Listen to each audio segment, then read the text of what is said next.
It was September 14th, 2023. It was exactly 2:14 in the morning. I was on the third level below ground, directly beneath the pinecone courtyard in the Vatican. The silence in that technical corridor should have been absolute, just the distant hum of the forced ventilation. But what I heard through the reinforced glass of the observation room was not ventilation. It was the sharp sound of crashing medical monitors and the muffled screams of men in yellow biohazard suits. I should not have been there. My work order ended in the previous corridor, but the emergency light was flashing red, bathing the cold concrete in a rhythmic pulse that increased my anxiety. I saw the lead technician step back, slipping on the pristine floor. In front of him, behind a second glass barrier inside that sterile room, something that was once human was convulsing on a steel gurney. It was not a movie monster. It was something worse. It was an emaciated body, full of translucent tubes, with grey skin as thin as paper. The dialysis machine next to it made a violent mechanical crack. That was the moment I saw it. The figure on the gurney contracted in a brutal spasm and expelled a torrent of dark, viscous fluid against the containment glass. It did not look like human blood. It was thick, almost black, like old motor oil mixed with clots. The liquid slowly slid down the glass, blocking the view of that patient's face. One of the doctors slammed his hand on the total isolation button. The steel doors began to close automatically, sealing the view. Before the metal touched the floor, I heard the suction sound of the hermetic locks. I stood there in the dark, holding my moisture meter, trying to understand what the Vatican was keeping alive by force for so long that its blood had turned into tar. Why keep that thing breathing?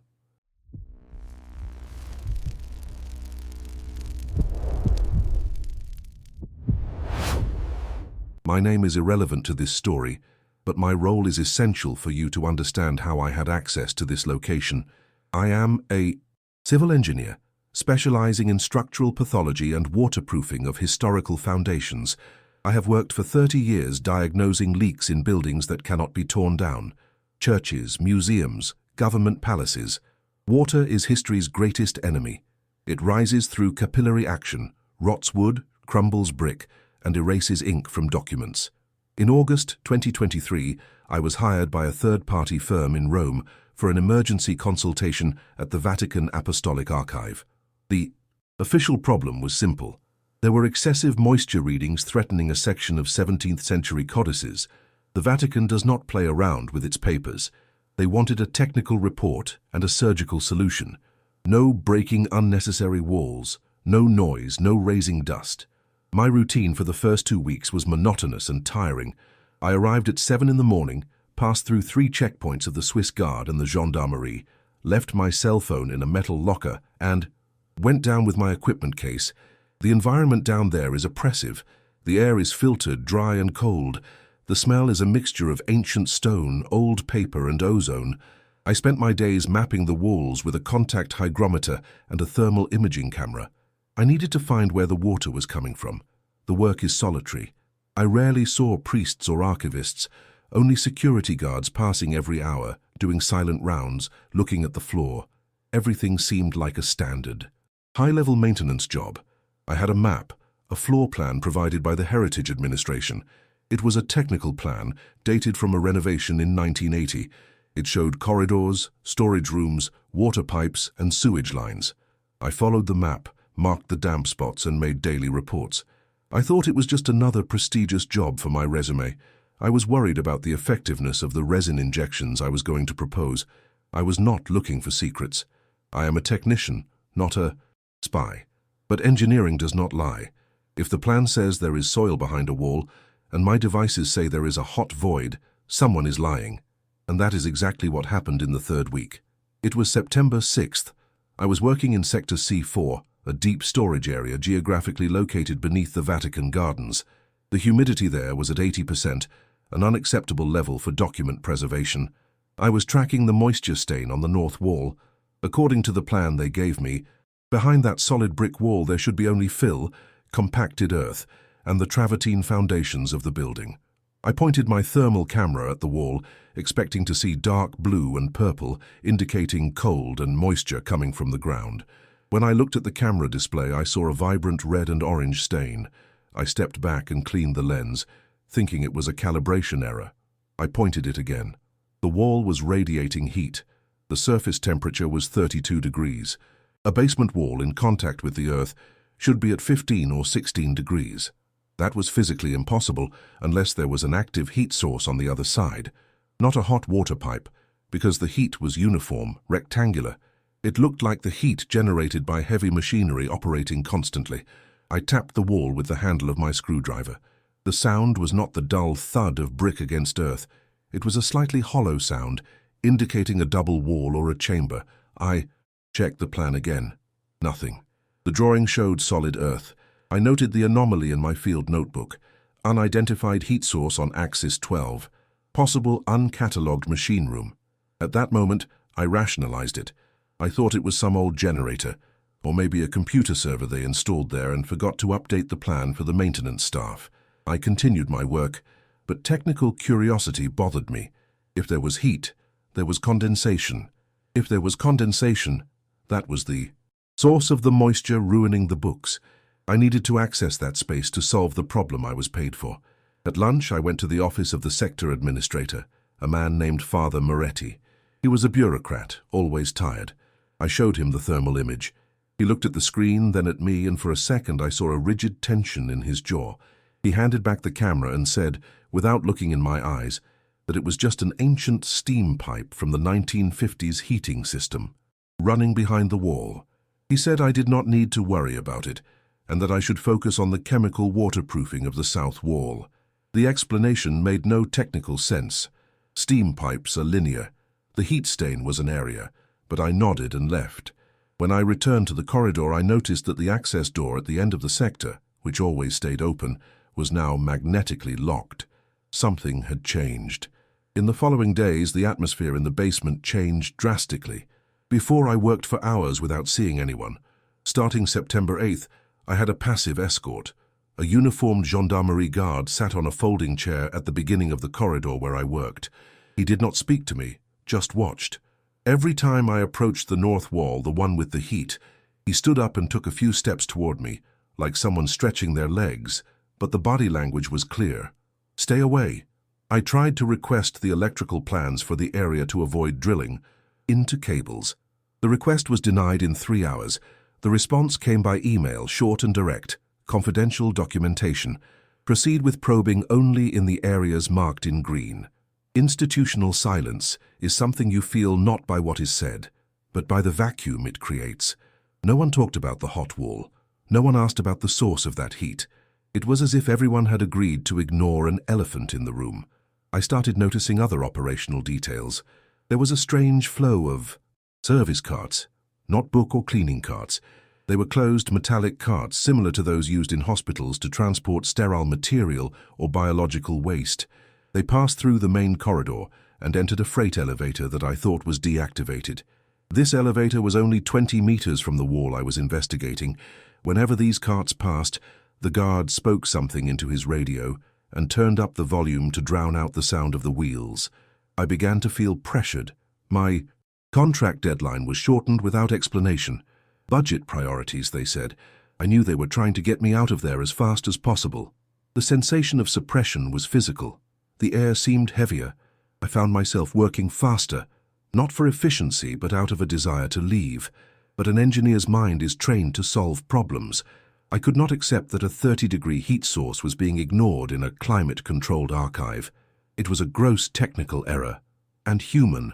Error is always the loophole. On September 12th, the usual guard did not show up. He was replaced by a young man, visibly new and bored, who spent the whole time on his cell phone, ignoring protocol. It was my chance to investigate the ventilation. Taking advantage of the rookie guard's distraction, I placed my ladder under the main ventilation grill in the corridor. I told him I needed to measure air velocity. He did not even look up. I climbed the ladder and removed the grill. The duct was wide, old, made of galvanized sheet metal. Instead of measuring the air, I inserted an inspection camera, a borescope, which is a flexible probe with a light at the tip, used to see inside pipes. I pushed the probe toward the hot wall. The cable was 3 meters long. I guided the probe, looking at the small screen in my hand. The probe advanced through the dark, passing through spiderwebs and decades of dust. Suddenly, the image on the screen changed. The probe found a fork that should not exist. A lateral duct, newer, made of stainless steel. I pushed the camera inside it. The probe's light illuminated the end of the duct, an outlet grill looking into a lit room. I moved the camera closer to the grill. What I saw on the grainy screen made my stomach turn. It was not a machine room, it was a laboratory. White floor, life support equipment, heart monitors blinking. And in the center, a kind of capsule or glass cell, identified with an adhesive plate that read, Cellar 7. Inside the me. Glass there was movement. I could not see sharp details due to the camera resolution, but I saw tubes, many tubes, thick, dark, pulsing with fluids entering and leaving something lying on the gurney, and the sound. The camera microphone picked up a rhythmic mechanical sound, like an iron lung operating, and underneath that sound, a moan, a human sound, low, continuous, of chronic pain. It was not an animal, it was a person, kept there, hidden behind a false wall in the Vatican archives. If you like this kind of detailed investigation about what really happens behind the scenes, consider subscribing to the channel. It helps bring more stories that the system tries to erase. I retracted the probe with shaking hands. The guard down below asked if I was finished. My voice cracked when I answered yes. I climbed down the ladder, gathered my things, and tried to act naturally. But fear is a scent we exhale. I knew I had seen something prohibited. Cellar 7. The name echoed in my head. That night at the hotel I could not sleep. I had the images recorded on the boroscope's internal memory. I thought about copying them to the cloud, but the hotel Wi-Fi seemed insecure. Paranoia? Maybe. But when you see a secret laboratory in the Vatican, paranoia becomes a survival instinct. The next day, September 13th, I was called to Father Moretti's office as soon as I arrived. There was no coffee, no greetings. Just him and two men in grey suits who did not introduce themselves. They placed a report on the table. It was an access log from the security network. They knew I had opened the ventilation grill. Unauthorized procedure, one of the men said. The tone was not of a reprimand. It was a veiled threat. They said my contract was suspended for a security re-evaluation and that I should collect my equipment immediately. They wanted to get me out of there before I saw more. But they made a mistake. By ordering me to collect the equipment, they gave me the chance to go back. Down to the basement one last time to get the cases. I went down, accompanied by the guards. The atmosphere was tense. While I was packing the hygrometer, the fire alarm went off. Not the sound, but the emergency strobe lights. The guards looked at each other, confused. Their radio exploded in rapid, shouted Italian voices. Codis Nero, Cella 7, Rottura del contenimento, Black Code, Cell 7, Containment Breach. The guards ran toward the freight elevator, forgetting me for an instant. It was the chaos of the moment. Human error and protocol failure. I did not run to the exit. I ran to the technical corridor, following the sound of the screams. I needed to see. That was how I arrived at the scene I described in the beginning. I was in the service corridor looking through the glass of the attached observation room. The chaos inside the sterile room was absolute. The creature, the patient in Cellar 7, was having what seemed to be a violent systemic rejection. The black fluid he spat on the glass was not just coagulated blood. It looked synthetic. It looked like biological sludge. While the doctors tried to contain the patient's spasms, I saw one of the monitors turn toward my direction. There was data on the screen. Dates. Inizio ciclo 1958. Cycle. Start. 1958. That person, that thing on the gurney, was being kept alive for almost 70 years in that state. It was not a common prisoner. The bone structure of the face, or what remained of it, suggested someone very elderly. The revelation hit me like a punch. That was not a prison, it was a life extension ward. The Vatican was not hiding an alien or a demon. It was hiding the result of forbidden medical science, perhaps an attempt at immortality, or a cure that went terribly wrong, transforming the subject into a necrosis factory dependent on machines. The black blood was the byproduct of decades of artificial filtration. They could not let him die, but he was no longer alive in the human sense. That being was a monument to the refusal to accept death. The gaze of one of the doctors met mine through the two panes of glass. The terror in his eyes was not of the patient. It was of being seen. He pointed at me and shouted something I did not hear. The security doors began to descend. I ran. I ran like I had never run in my life, climbing the emergency stairs, ignoring the elevators. I came out in the Pinecone courtyard, blending in with a group of tourists being evacuated due to the fire alarm. I managed to leave the Vatican with my case, but without the boroscope's memory card. It was left behind, dropped in the corridor in my haste. Maybe that was what saved me. Without the physical proof, I was just a madman with a story. I returned to Brazil 2 days later. The engineering firm cancelled my contract, alleging a conduct violation. I received full payment, plus a generous termination fee, on the condition of signing a draconian non-disclosure agreement. I signed. Wanted distance. But I monitor the news. A week after my escape, the Vatican announced the temporary closure of that wing of the archives for structural renovations and foundation reinforcement. Satellite images show concrete trucks entering the service area for 3 nights in a row. Concrete mixer trucks. They did not fix the room. They filled it with concrete.